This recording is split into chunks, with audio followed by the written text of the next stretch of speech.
Olá, seja bem-vindo ao programa Governança em Pauta. Nós vamos falar sobre o papel das mulheres, a participação das mulheres nos conselhos empresariais e organizacionais. Para conversar com a gente são as administradoras Sônia Marra, que é membro da Comissão Especial da Mulher Administradora. Sônia Marra, seja bem-vinda, tudo bem? Obrigada, tudo bem? Um prazer participar do programa. Renata Lopes, que é administradora também e é membro da Comissão Especial de Governança Corporativa do CRA-RJ. Seja bem-vinda, Renata, tudo bem?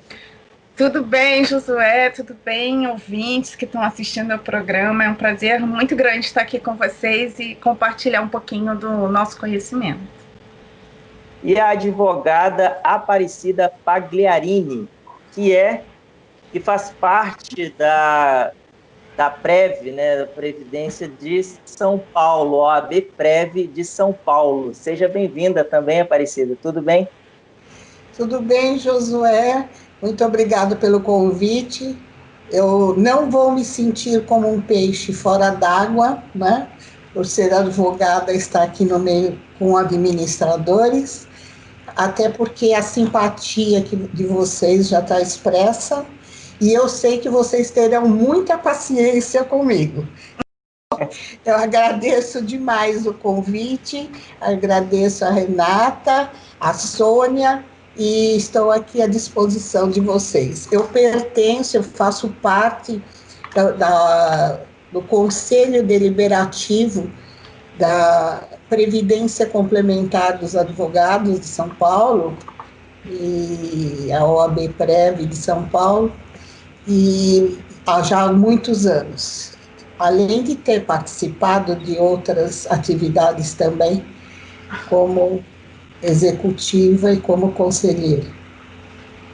Esse programa é muito especial porque ele é uma parceria entre essa comissão da Mulher Administradora e também da Comissão de Governança Corporativa do CRA-RJ, com essa convidada mais do que especial, Aparecida também super simpática, uma simpatia de pessoa, certamente tem sido muito bem-vinda aqui nesse programa para contribuir cada vez mais. Esse programa ainda se torna mais especial porque nós vamos falar sobre mulheres justamente nos conselhos empresariais, ou seja, em locais de tomada de decisão, onde são tidos os maiores desafios e também as maiores conquistas. E a gente já começa com uma pergunta bem direta para a Renata, que é membro da Comissão de Governança, que é: que ferramentas e de que forma prática, né, as ações devem ser adotadas desde o início da carreira para quem deseja atuar na área de governança? Isso voltado para a mulher que quer se tornar membro desse campo tão promissor e de tamanha responsabilidade que é governança corporativa. Quais ferramentas e quais caminhos quem está nos assistindo deve tomar?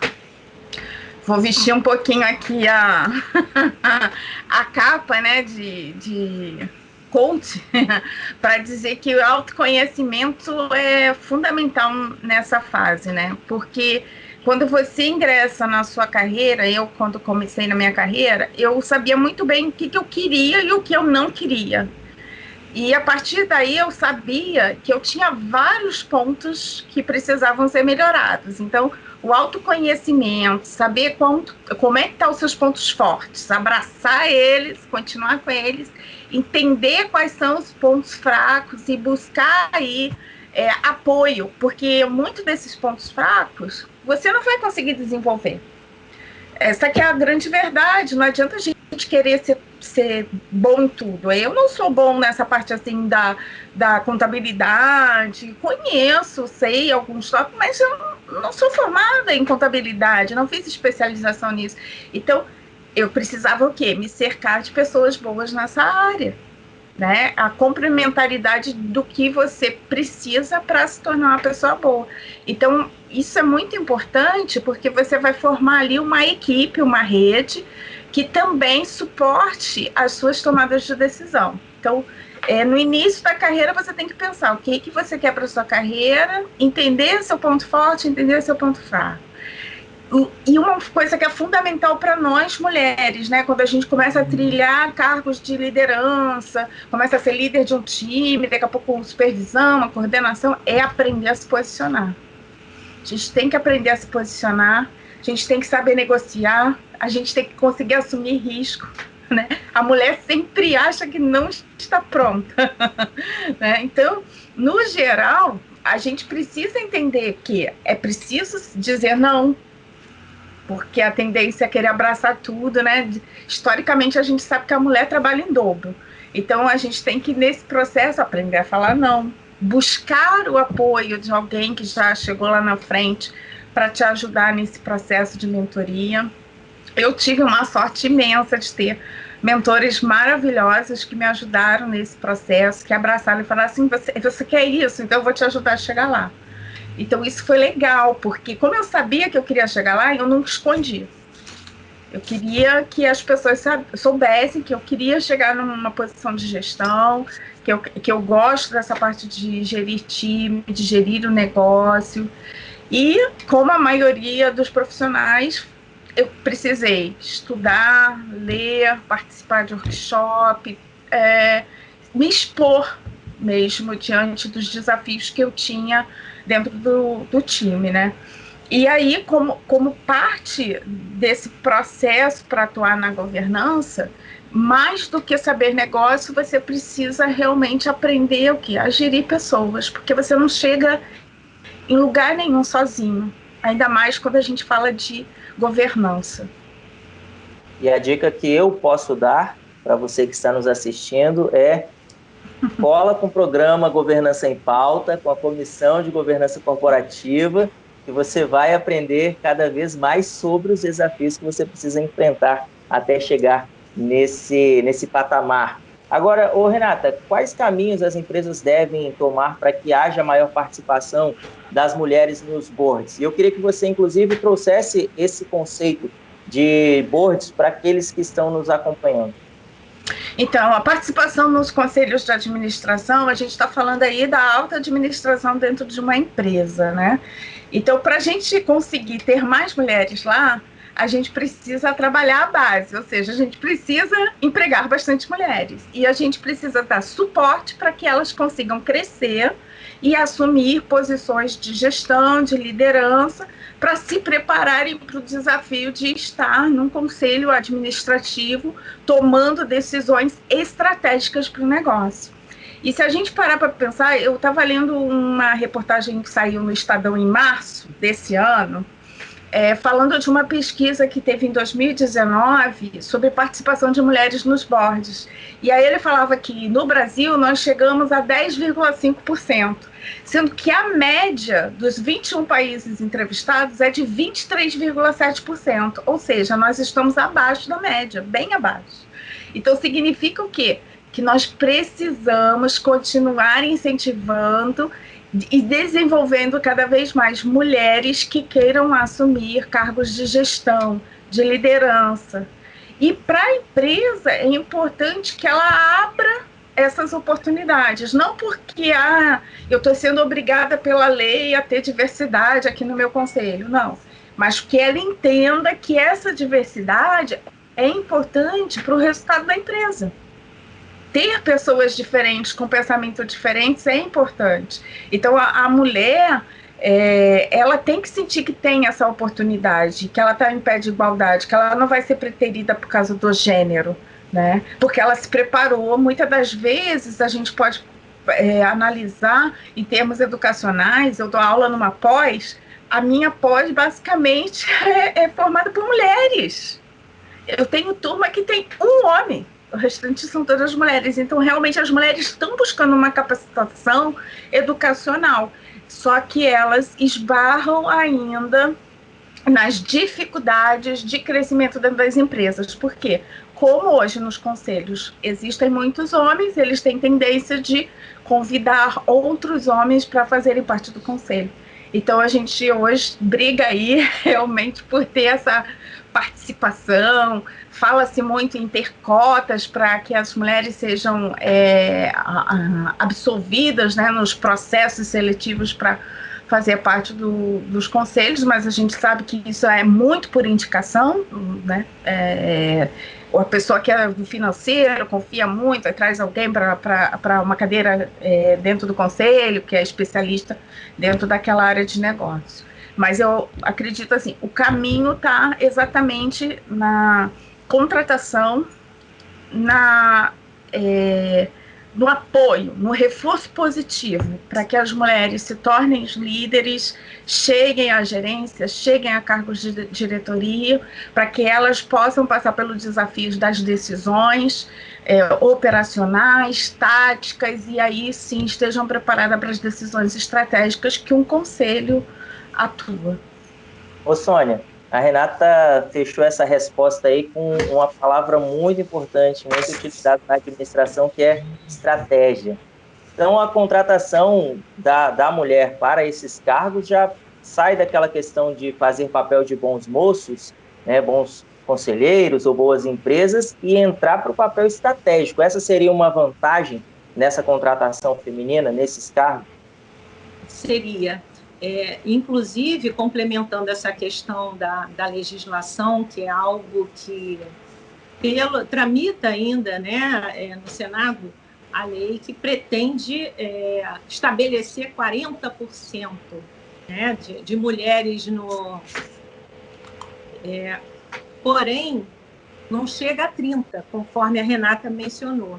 Agora, a presença feminina, ela faz muita diferença, porque inclusive foi feito recentemente uma pesquisa que foi coordenada por professores, uma pesquisa do Banco Mundial, onde foi apresentado que as empresas que têm mulheres no conselho de administração, elas são muito mais, têm uma presença muito mais forte, né, corporativa, é uma preocupação maior com o impacto social, ambiental, controles internos. Então, a presença feminina, ela faz muita diferença, e isso é visto, né? Mas é aquele patamar que precisa ser avançado ainda, o espaço da mulher. Aparecida, como a senhora avalia essa participação da mulher na governança corporativa, historicamente? Bom, primeiro a gente precisa entender o que é governança corporativa, né? Porque falar de governança corporativa hoje está na moda. Então, às vezes eu ouço muita gente falar de governança corporativa sem saber do que está falando. Então, eu tenho colocado nas minhas apresentações e nos cursos que eu dou, que a governança, ela é uma forma de governar, né? Governança é o governo, é como você governa dentro de um ambiente com distribuição de poderes, né? Então, é a forma de governar. E se você separar a expressão governança da corporativa, você encontra na história mulheres maravilhosas que foram poderosíssimas e que governaram não só nações, como governaram impérios. Então, se você for um pouquinho para trás, você vai ver que Cleópatra, apesar de não se ter tanta documentação a respeito dela, né, o que a gente sabe mais de Cleópatra é o que Hollywood diz que ela era, mas há fragmentos de documentos e que indicam que Cleópatra estudou na Biblioteca de Alexandria. Ela era poliglota, ela conhecia e transacionava muito bem, argumentava muito bem, e era uma mulher de vastíssimo conhecimento. E se sabe que ela governou bem, né? Aí, se você andar um pouquinho mais para cá, você vai encontrar Catarina Grande na Rússia, que transformou a Rússia num império, né? Ela governou por 34 anos a Rússia. 34 anos ela governou a Rússia. E veja que ela ainda governou e teve tempo de produzir 9 filhos. Então, e hoje é o contrário, as mulheres não têm tempo para ter filhos, mas Catarina fez da Rússia um império imenso. Por quê? Porque ela sabia governar. Né? Aí você vem um pouquinho mais para cá, você vai encontrar a Rainha Vitória. A Rainha Vitória transformou a Inglaterra num reino enorme que saiu da ilha, foi para a Índia, foi para a Austrália, foi para Nova Zelândia. Então, por quê? Porque ela também sabia governar. Né? Então, governar, acima de tudo, é você saber fazer escolhas. Né? Você escolher ter bons propósitos, não no sentido do propósito como vulgarmente é empregado, que fica numa intenção, mas um propósito seguido de planejamento, de cuidados, de processos e de ações. Então, para responder você, as mulheres sempre governaram e governaram muito bem. Mas, recentemente, você pode ir para a Inglaterra, para o Reino Unido, e vai encontrar a Margaret Thatcher. Né? Você vem aqui para o Chile, e tivemos uma excelente presidente no Chile. Você vai para a Alemanha e você encontra a Angela Merkel. Você vai agora para Nova Zelândia e encontra a primeira-ministra da Nova Zelândia que conseguiu imediatamente, com medidas enérgicas, controlar o surto do Covid na Nova Zelândia. Então, quem faz tudo isso são as mulheres, porque as mulheres sabem governar. As mulheres sabem governar a partir da sua casa, porque quem comanda a casa é um governo, e é o governo da mulher. Os homens acham que há um patriarcado, mas nunca houve. Sempre foi um regime matriarcal, porque o homem, nos primórdios, saía para caçar, né? Ia lá, fugia dos tigres dente de sabre, ia com seu tacape caçar, e quem ficava cuidando da caverna, quem era? A mulher. Quem cuidava da prole? A mulher. Quem ordenava a comida? A mulher. Né? Então, faz parte da mulher saber governar. Isso é intrínseco. Aliás, o cérebro das mulheres, dizem uma grande corrente de neurocientistas, ele é diferente do cérebro do homem, porque a mulher consegue fazer mais coisas, coordenar mais ações ao mesmo tempo, e o homem consegue no máximo duas ações. Né? Então, se nós pensarmos em toda essa história aqui, que eu estou procurando fazer um resumo muito breve, é claro, mas a mulher faz parte da mulher governar. Agora, a governança corporativa, a governança das corporações, que é um conceito que vem bem mais recentemente, é num ambiente, em tese, dominado pelos homens. E eu quero dizer em tese por quê? Porque as pesquisas e os trabalhos que eu tenho lido e acompanhado, eles se referem a empresas de capital aberto. Mas se você for ao norte e ao nordeste, onde eu tenho bastante contato, você vai ver que ali se concentram uma grande quantidade de empresas de capital fechado. Só que são grandes empresas, quase no conceito de corporação, as corporations da Inglaterra ou dos Estados Unidos. Grandes empresas de capital fechado, de estrutura de gestão familiar, e nessas organizações você vai encontrar um grande número de mulheres no comando dessas organizações.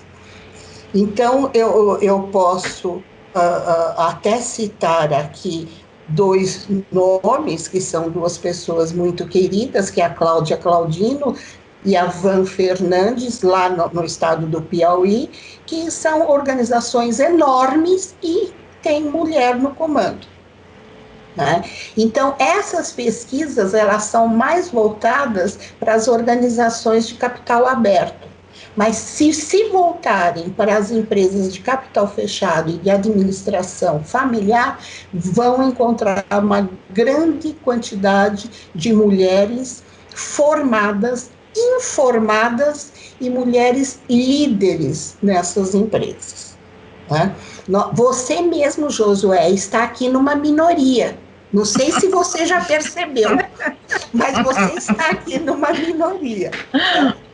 Nós estamos falando do comando das mulheres, da governança corporativa, e são 3 mulheres aqui se dispondo a falar um pouco disso, né? Então, eu acho que há uma tendência mais moderna de pensar na presença das mulheres, mas a gente esquece de olhar um pouco o passado, porque a presença das mulheres sempre foi forte, né? Então, talvez se pegue países menos desenvolvidos, onde as tarefas são outras, mas também nos países subdesenvolvidos as tarefas dos homens são outras. Mas, se nós olharmos de uma forma mais abrangente, a gente pode ver a presença da mulher muito forte, muito arraigada, e mulheres que construíram impérios. Pegando E esse olhando ponto, de uma forma... até para complementar, assim, nesse aspecto, remetendo àquele primeiro momento em que a mulher se tornou economicamente ativa, ingressou no mercado, o ambiente corporativo ele tomou outra forma. A mulher já lá atrás já modificou esse momento no ambiente corporativo, né? E remetendo para o momento atual, acho que essa estrutura no planejamento, que já vem como base da família, né, junta com a flexibilidade, a mulher realmente se mostra muito presente na liderança, mesmo quando não tem aquele espaço que lhe seria devido, né? Mas ela é notado essa presença mobilizadora dentro das organizações, né? Sim, inclusive eu fazendo uma análise maior, assim, desse sentido da presença da mulher, né? E se você analisar vários aspectos, não só os aspectos organizacionais dentro de uma empresa ou de um grupo de empresas, eu me coloco, assim, muito contrária a uma lei que imponha cotas ou obrigue a presença da mulher. Eu não acho que é este o caminho, ter uma lei que obrigue, né? Você pode até pegar como exemplo a legislação eleitoral que impôs uma cota da presença de mulheres. Isso é ridículo, isso é ridículo. Né? Isso serve como um alívio para a consciência de algumas pessoas, mas não é isso que tem que acontecer. A mulher, o homem, o ser humano, ele conquista seu espaço, conquista a sua, enfim, se realiza por uma necessidade do ser humano e por uma construção da sociedade. Não é a lei que vai dizer, que deve dizer isso. A lei deve tratar de outras coisas, e não de cotas para as mulheres. Nós não precisamos desse tipo de proteção. Né? Primeiro porque daqui a um século seremos uma sociedade de Amazonas, porque já comprova-se que nasce uma quantidade muito maior de mulher do que de homem. Então, daqui a pouco seremos Amazonas aí. E no sentido da colaboração mesmo. E não é só essa presença da mulher que é necessária. É a presença de todos. Quando a gente fala em diversidade, a gente não deve focar só a mulher. Nós estamos precisando também de outro tipo de diversidade, de outras presenças em vários ambientes e que hoje a gente ainda não tem. Por quê? Porque ainda temos muito preconceito herdado na nossa sociedade brasileira. Então, isso também é um contexto maior até. Mas me parece que o caminho aí, né, e até me reportando aqui a pergunta, porque eu acabo me perdendo, porque eu falo muito, mas o caminho é educação e especialização. Né? Não vai ser por imposição de cotas que nós vamos resolver isso. É educação, especialização, entender os ambientes, criar novos ambientes, reduzir a diversidade, esse que é o caminho. Né? Até para construir um novo tipo de sociedade, sem nenhum tipo de preconceito, que é o ideal. Então, não é só a presença da mulher. Né? Eu, inclusive, esse final de semana, você estava falando do estado de São Paulo aqui, me ocorreu que nesse final de semana, eu lendo o estado aqui, eu vi aqui que o jovem é o futuro para esse equilíbrio, ou seja, o equilíbrio, e a reportagem tem por título, o que importa é a diversidade.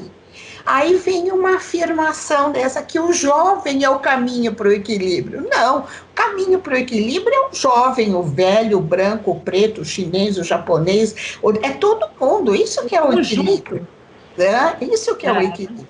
E a mesma coisa dentro de uma sociedade, dentro da administração de uma empresa, não é? Para dar esse equilíbrio para a empresa, até para que aquela empresa saia dos números e seja um pouco mais humana, ela precisa desse equilíbrio. Então, não é só a presença da mulher, é da mulher, tem que ter diversidade de gênero, tem que ter o mais novo, o mais velho, claro que com conhecimento, com preparo técnico e gerencial que precisa, mas é essa que é a diversidade que a gente precisa.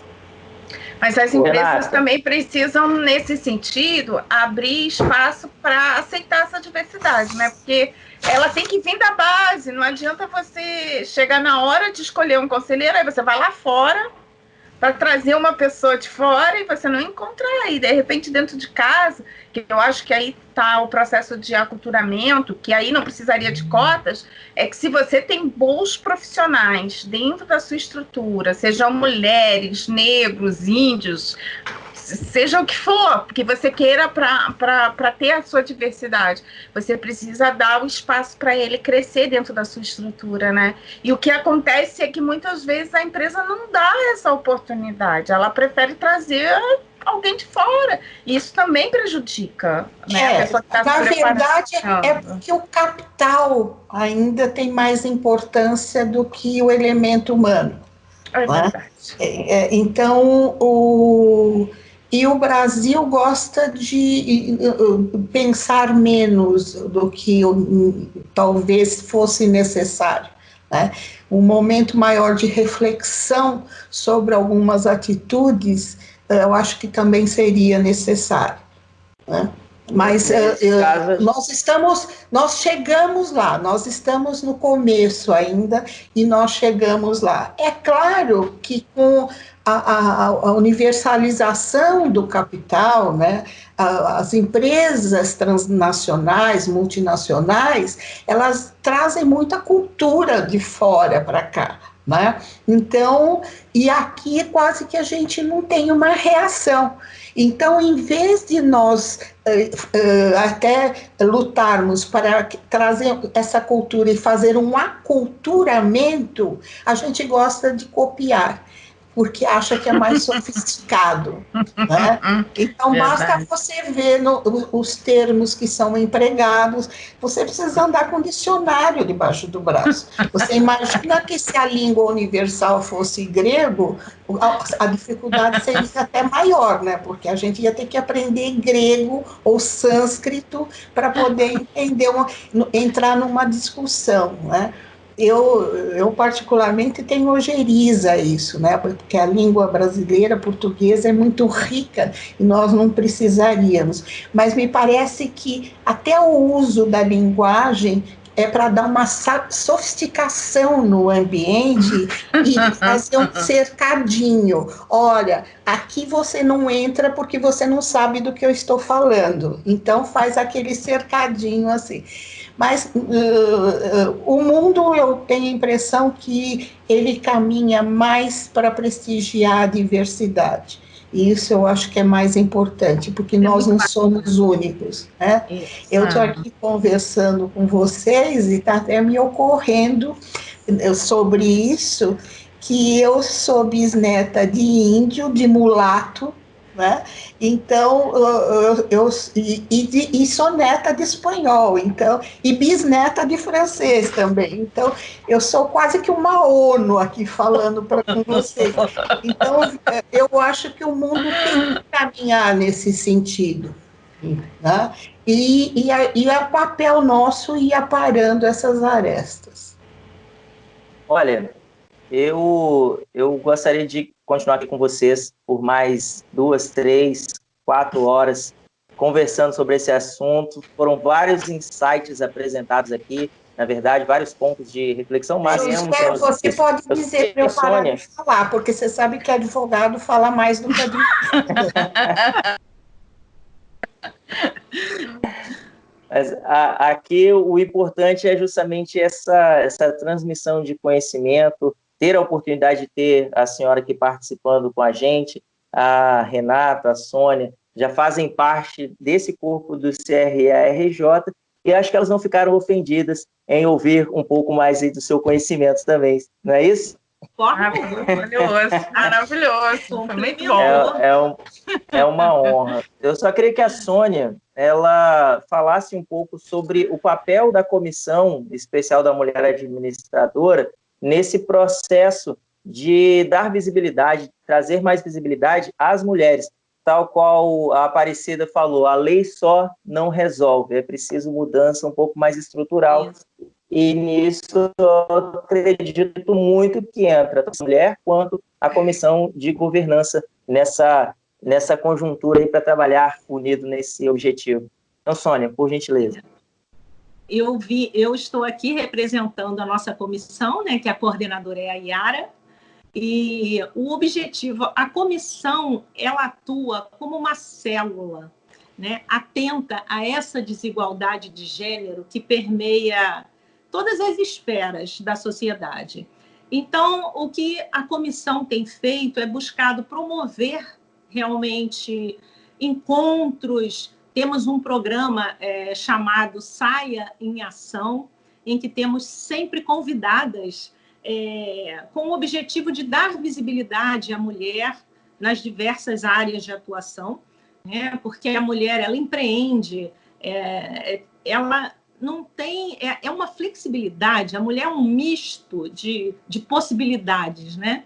E a nossa comissão atua justamente assim, entendendo e encontrando maneiras de dar visibilidade à mulher nas diversas funções, né? Então, a mulher administradora, ela acaba tendo uma gama de possibilidades de atuação no mercado. E nesse tempo, a comissão ela foi criada em 2010.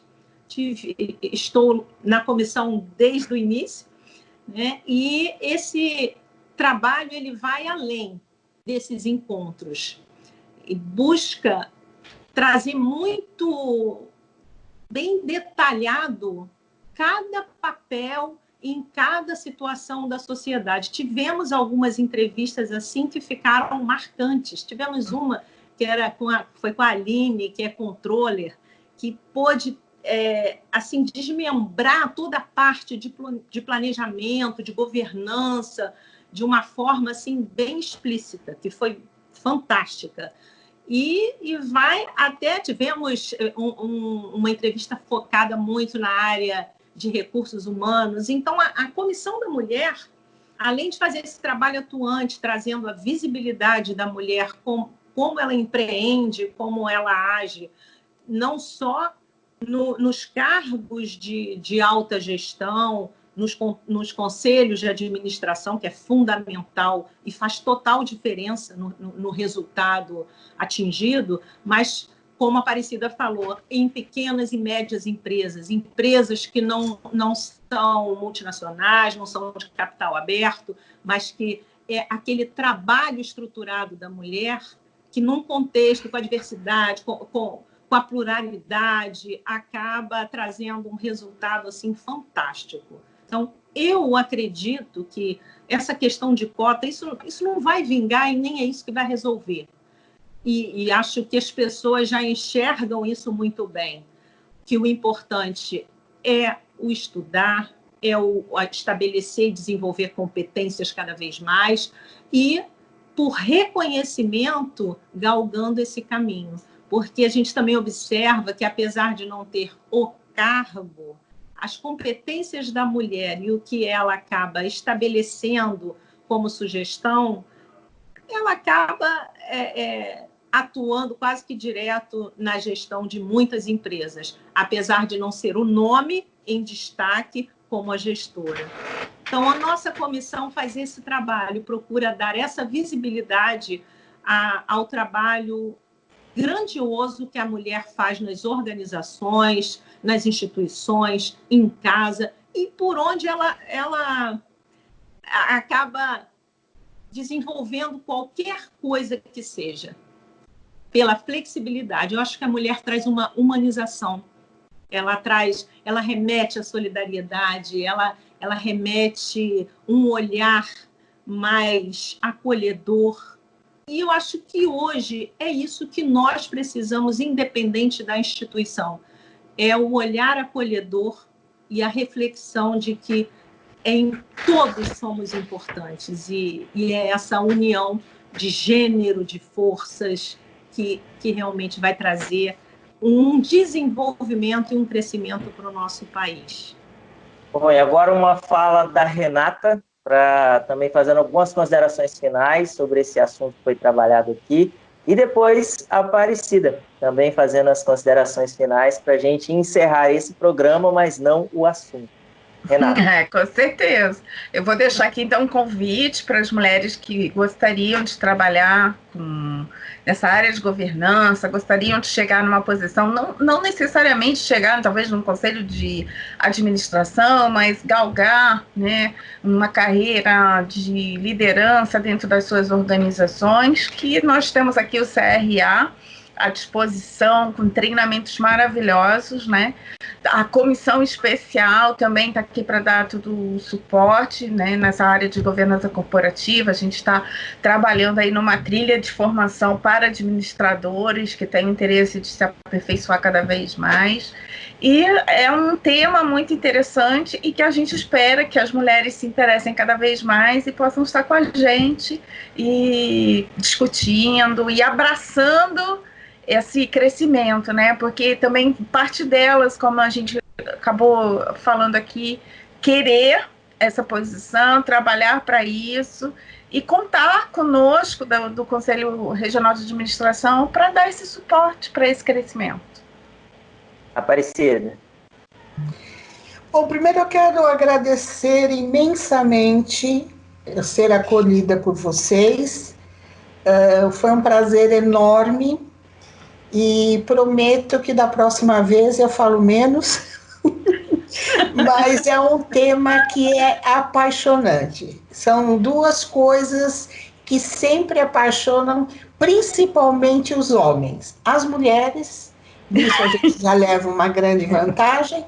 E o segundo tema que apaixona também as mulheres é a governança corporativa, né? É uma matéria que é muito vasta né? E ela compreende muita coisa, né? E talvez daí as mulheres, por serem multidisciplinares, elas se deem tão bem com a governança corporativa, né? Às vezes com menor resistência do que os homens. A mulher é mais acolhedora, ela é mais aberta para coisas novas, né? E então a mente da mulher, eu acho que para isso ela funciona melhor, para esse ambiente multidisciplinar. E agradeço mais uma vez vocês, a paciência e também por terem me acolhido. Muito obrigada, Josué, muito obrigada a vocês duas maravilhosas mulheres que estão aí trabalhando e batalhando para a gente transmitir também uma imagem diferente. Muito obrigada. Obrigado, Aparecida. Obrigado, Aparecida. Obrigada, Renata, também, pela sua participação aqui com a gente. Sônia, muito obrigado também pela sua participação aqui. E você que nos acompanha, muito obrigado pela sua audiência. E não se esqueça que você pode compartilhar esse conteúdo para que mais mulheres conheçam um pouco mais sobre o papel delas dentro da governança corporativa, para que possam contribuir muito mais para, principalmente nesse momento em que o Brasil e o mundo vai enfrentar uma grande crise, já está enfrentando e vai precisar realmente de quadros qualificados para que essa crise seja enfrentada de forma satisfatória, eficiente. Fique bem e até o próximo Governança em Pauta. Até lá!